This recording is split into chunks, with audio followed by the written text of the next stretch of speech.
മുസ്ലിം league പ്രവർത്തക സമിതി യോഗം കോഴിക്കോട്ട് തുടരുകയാണ്. ഭാരവാഹി യോഗത്തിന് ശേഷമാണ് പ്രവർത്തക സമിതി യോഗം ആരംഭിച്ചത്. സമസ്ത ലീഗ് പ്രശ്നം, മുനമ്പം വിഷയത്തിലെ ഭിന്നത, ഇതെല്ലാം ഈ യോഗത്തിൽ ചർച്ചയായി വരും. മേഘ വിശദാംശങ്ങളുമായി കോഴിക്കോട് നിന്ന് ചേരുകയാണ്. മേഘ, യോഗം തുടരുന്നു അല്ലേ?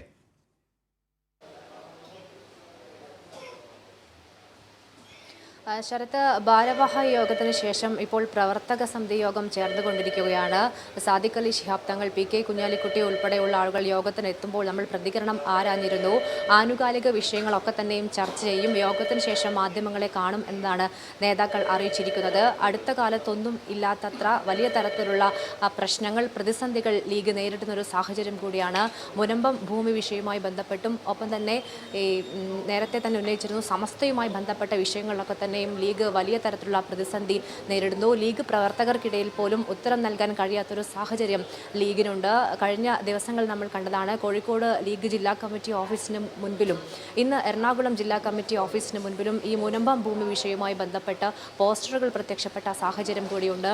കെ എം ഷാജി പലതവണ കെ എം ഷാജിയോട് ഈ വഖഫ് ഭൂമിയാണ് എന്ന തരത്തിലുള്ള പ്രതികരണം പരസ്യമായി നടത്തേണ്ടതില്ല എന്നൊരു കാര്യം ഈ സാദിഖ് അലി ശിഹാബ് തങ്ങൾ ഉൾപ്പെടെ നിർദ്ദേശം നൽകിയിരുന്നു. എന്നാൽ ആ നിർദ്ദേശം കൂടി പല തവണയായി ലംഘിച്ചുകൊണ്ട് കെ എം ഷാജി രംഗത്തെത്തുന്ന സാഹചര്യം, എല്ലാ വിഷയങ്ങളും ഈ യോഗം ചർച്ച ചെയ്യും എന്നാണ് മനസ്സിലാക്കുന്നത്. ഇതിനുശേഷം നേതാക്കൾ വാർത്താ സമ്മേളനം വിളിച്ച് കാര്യങ്ങൾ വിശദീകരിക്കും.